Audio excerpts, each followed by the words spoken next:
Buenas noches, estamos en La Esencia en otra oportunidad más que tenemos de hablar con ustedes durante algunos minutos, hablar de diferentes cosas, a veces a nivel nacional, a veces a nivel internacional.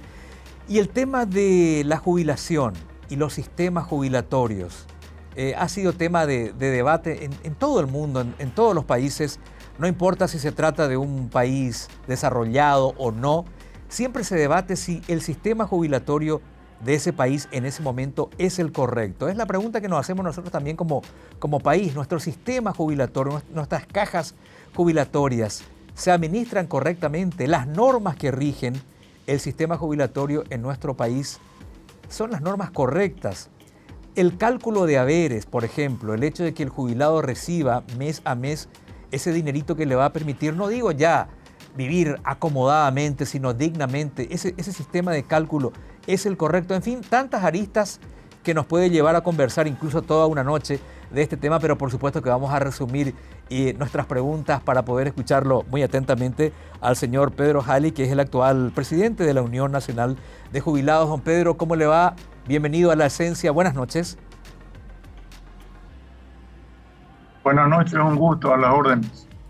Bueno, don Pedro, tantas cosas, ¿no? El tema jubilatorio es un tema complicado, complejo, pero si usted tuviera que analizar así brevemente la actualidad, la realidad de nuestras cajas jubilatorias en general y del IPS en particular, ¿cómo calificaría?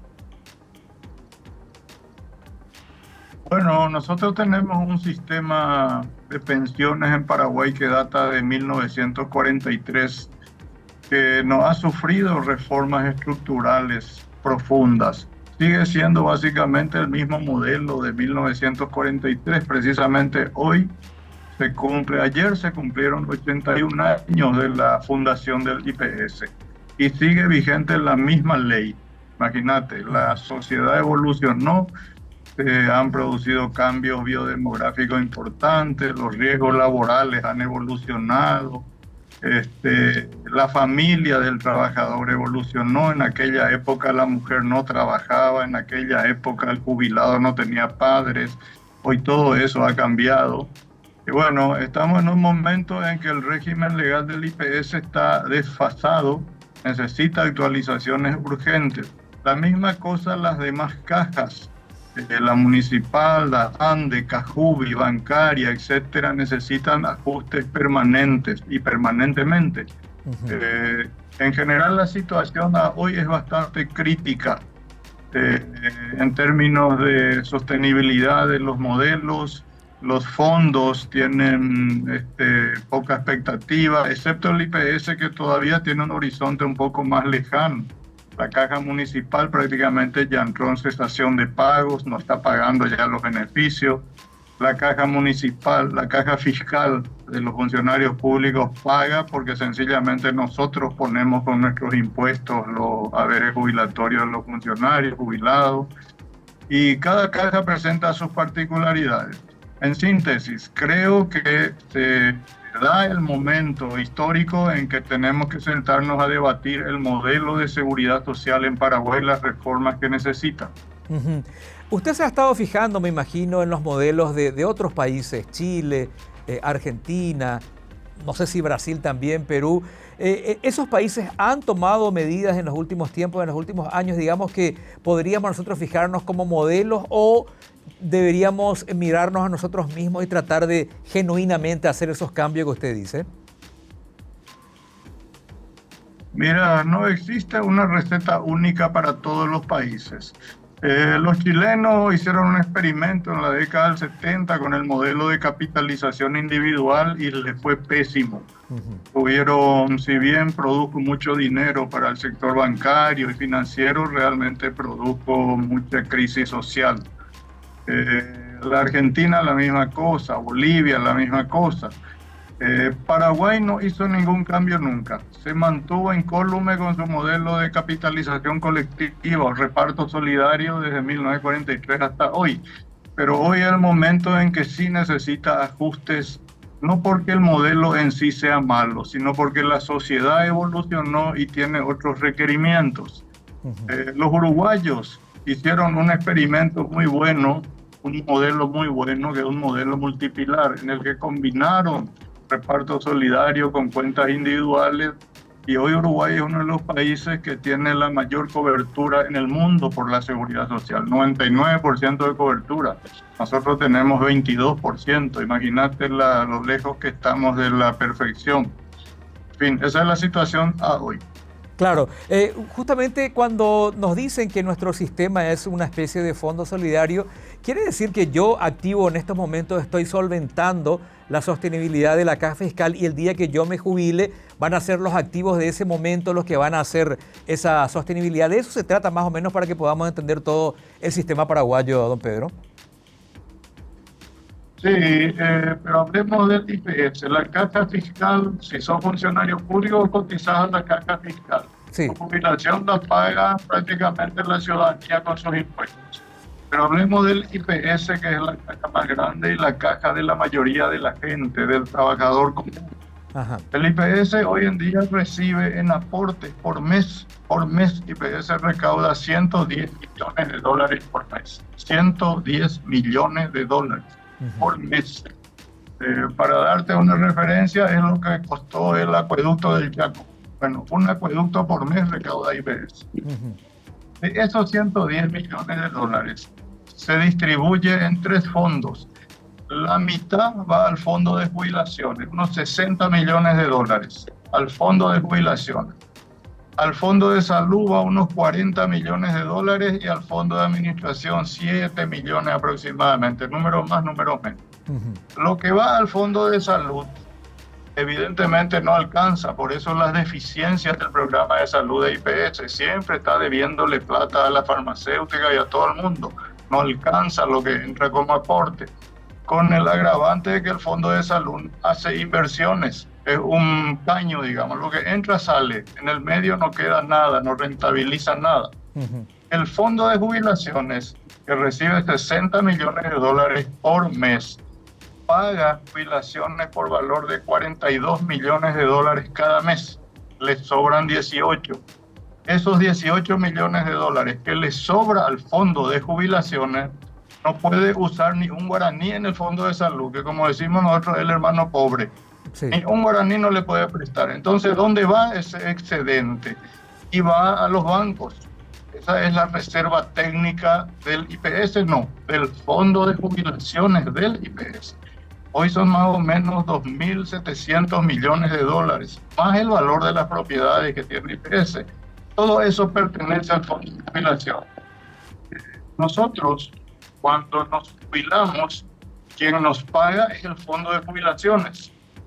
Y el fondo de salud recibimos las prestaciones por las que hemos financiado durante toda nuestra carrera laboral, ¿verdad? Ajá. ¿Tiene vida por delante el fondo de jubilaciones de IPS? Sí, tiene, de acuerdo a los actuarios, con esa mecánica que hoy existe, como te describí, y sin que no hagamos ningún cambio estructural, sin que se formalice el mercado laboral y siga así tan informal como es, con la misma evasión patronal que hay hoy del 90%, porque la evasión patronal es terrible en Paraguay. De 10 empresas, una nomás está inscrita en IPS. En ese modelo, el fondo de jubilaciones va a empezar a tener problemas en el 2038, dicen los actuarios de IPS. 2038, parece lejos, pero en términos jubilatorios está aquí cerquita nomás ya. Sí. Y a partir de ese momento, el IPS, Fondo de Jubilaciones, va a tener que empezar a usar esas reservas para pagar los beneficios. Y eso se acaba en unos 20 años, allá por el 2060. La gente dice, bueno, falta mucho, pero realmente le afecta a los trabajadores que hoy están cotizando y que hoy empiezan a formalizarse y que van a llegar a la jubilación en esos años. Esa es la situación en proyección, digamos. Usted decía, IPS es la caja más grande del país. ¿Es realmente así en un país tan informal, como decía usted mismo, que de 10 empresas, 9 no están registradas? IPS debería ser mucho más grande de lo que es inclusive, pero la semejante informalidad que tenemos hace que eso sea imposible. ¿Cómo revertir esa situación o por lo menos mejorar esa situación? Y mira, yo siempre digo en todos los talleres, clases, etcétera, que es muy difícil tener, es imposible tener un sistema previsional sano en una economía laboral enferma. Nuestra economía laboral está enferma de informalidad. De cada 10 trabajadores que hay en Paraguay, 2 nomás están formalizados. Quiere decir que tienen contrato, tienen seguro social, cobran salario mínimo. El resto vive en negro, con la informalidad. Entonces, en ese esquema, hacer funcionar un sistema previsional es muy difícil. ¿Por qué? Porque en los modelos de reparto solidario o de capitalización colectiva, como es el del IPS, el sistema se vuelve fuerte si permanentemente entran trabajadores formalizados a cotizar, si se suman constantemente trabajadores formales. Pero en Paraguay realmente desde hace décadas la tasa de formalización no pasa del 40%, es decir, de cada 10 trabajadores obligados a estar en IPS, 4 nomás están. Nunca se alcanzó 5 o 6. Y eso es muy importante, porque en la medida en que entran trabajadores formales al sistema, quiere decir que están metiendo plata para 25 años y están financiando las jubilaciones de los actuales. Eso es una cuestión que el Estado, el Ministerio de Trabajo, el Ministerio de Economía, el IPS deben abordar con mucha seriedad, porque si no hacen nada, ese 2038, que es el horizonte actuarial del IPS, puede venirse para el 2035, para el 2030. Ese es el riesgo de no ver esta situación con esa mirada. Bueno, realmente preocupante, muy preocupante, como decía usted, parece lejos, pero está ahí a la vuelta de la esquina nomás. Una vez yo conversando con un legislador, me decía él que él tenía la teoría de que el sistema jubilatorio obligatorio, el sistema obligatorio de jubilaciones debería separarse del tema de salud, que el Estado debería hacer grandes inversiones en la salud pública y que IPS debería dedicarse exclusivamente al sistema jubilatorio y que todos los ciudadanos podamos acceder a un buen servicio de salud pública. ¿Es utópico? ¿Resultaría algo así o es soñar demasiado? ¿Usted qué diría? Y mira, hoy en día la gente, si bien nos quejamos mucho de la mala atención del IPS en términos de gestión, primera línea, para la gripe, para la urgencia, etcétera, la verdad es que a la hora de las enfermedades catastróficas, la diabetes, el corazón, el cáncer, socorro IPS, como sea queremos entrar a IPS. Entonces, si el Ministerio de Salud o si la salud pública proveyera una atención de primer mundo a todos los paraguayos, realmente una atención de excelencia, con todo gusto los de IPS nos iríamos también a la salud pública. Pero hoy en día, aún con todas sus luces y sombras, la atención médica del IPS, con todos sus defectos, sigue siendo muy superior a la salud pública que se provee a la ciudadanía. Entonces, ¿para qué vamos a desmejorar?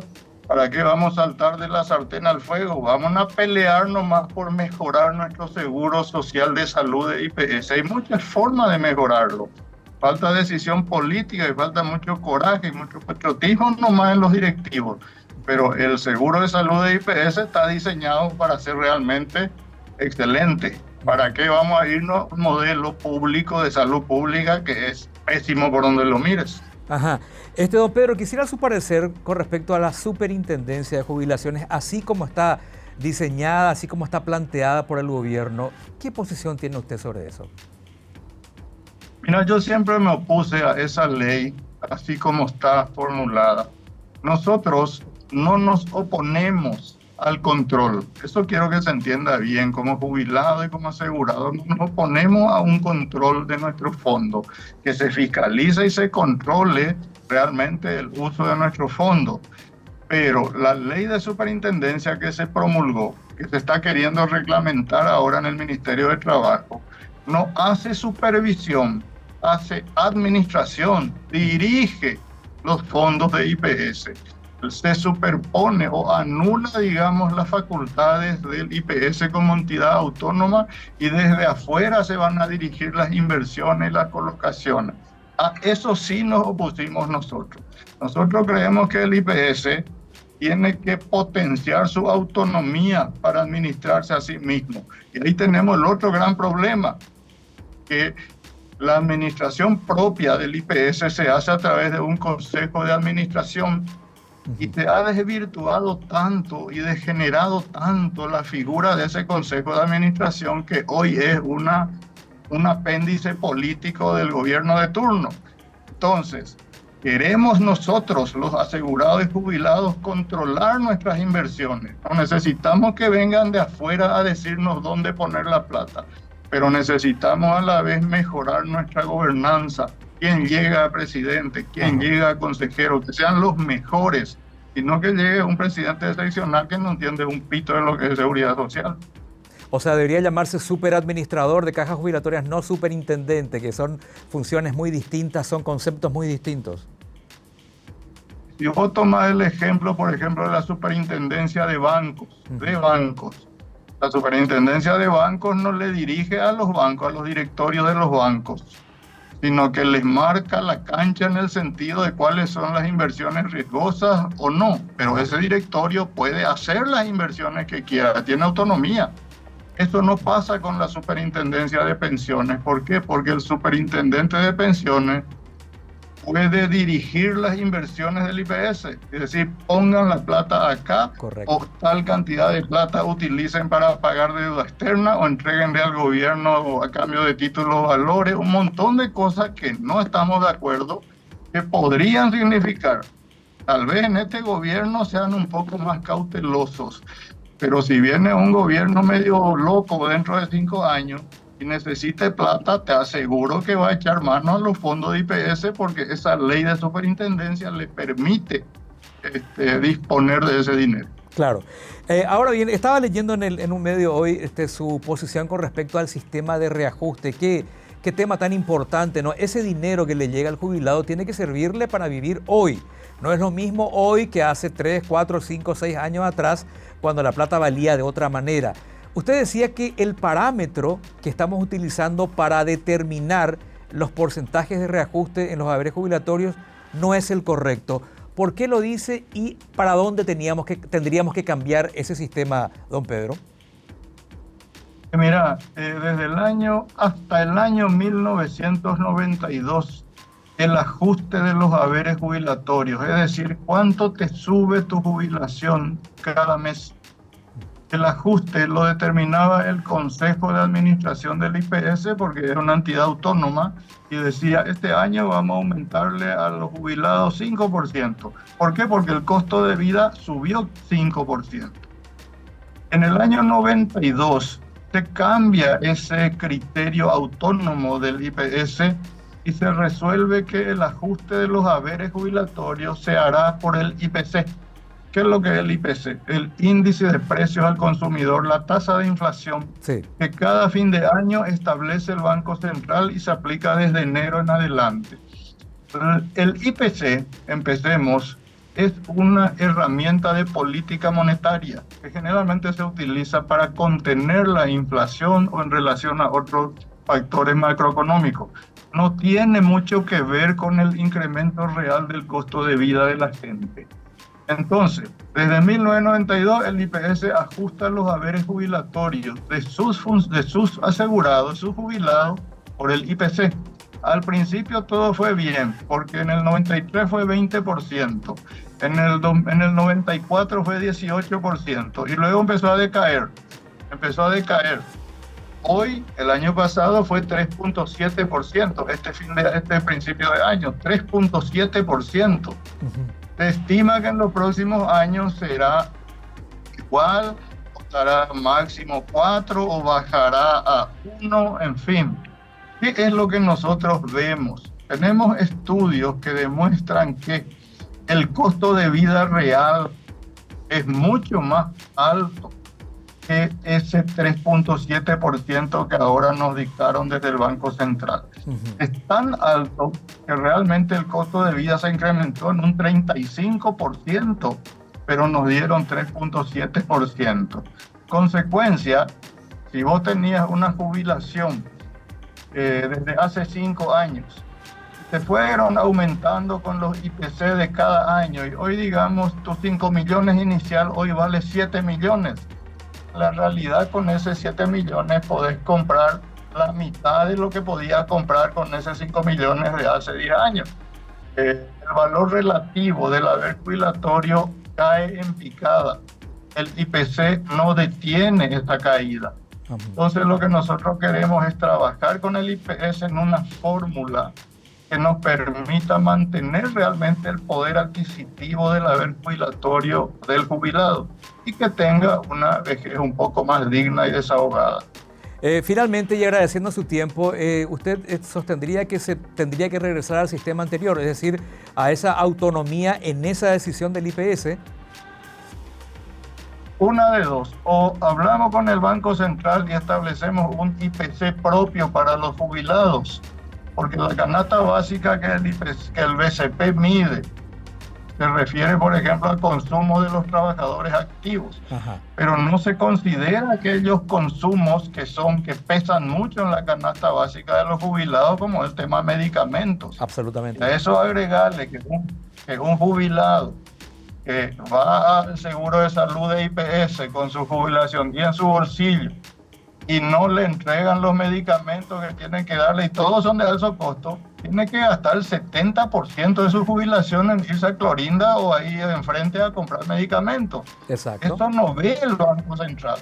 Entonces, ese tipo de consideraciones nosotros queremos plantearle al IPS y llegar a una fórmula consensuada que presentar al legislativo. Correcto. Don Pedro Jali, muchísimas gracias por su tiempo. Ha sido un gusto poder escucharlo. A las órdenes siempre. Muy amable. Pedro Jali, entonces conversando con nosotros acerca de diferentes temas que tienen que ver con nuestro sistema jubilatorio paraguayo. Ya volvemos.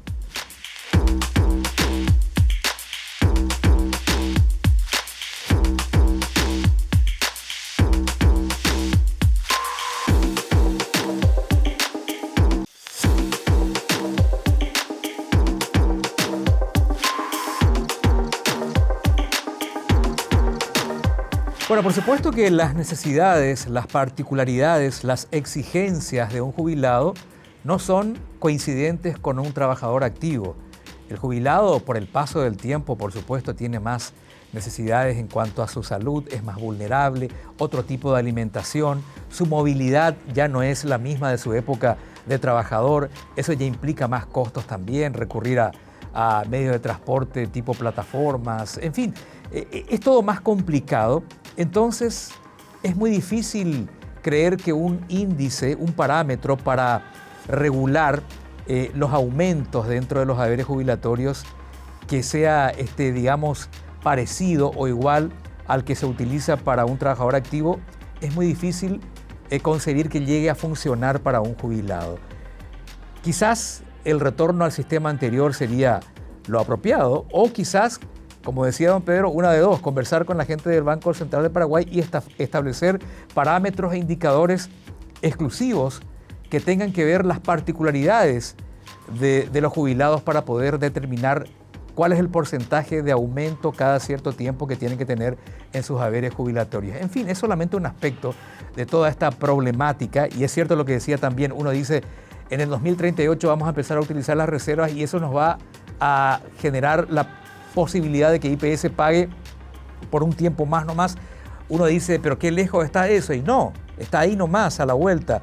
Uno cuando empieza a trabajar ve lejos su momento de jubilación y al despertarse se da cuenta de que está a un pasito de ahí, que es un tema siempre preocupante y un tema siempre debatible, esto del sistema jubilatorio en cualquier país del mundo, como decía al principio, así sea un país desarrollado, así sea un país que está bien económicamente, como también en un país subdesarrollado o cuya economía sea deficitaria. En cualquiera de los casos, el tema de la jubilación y el sistema jubilatorio es siempre un tema de debate, un tema complejo.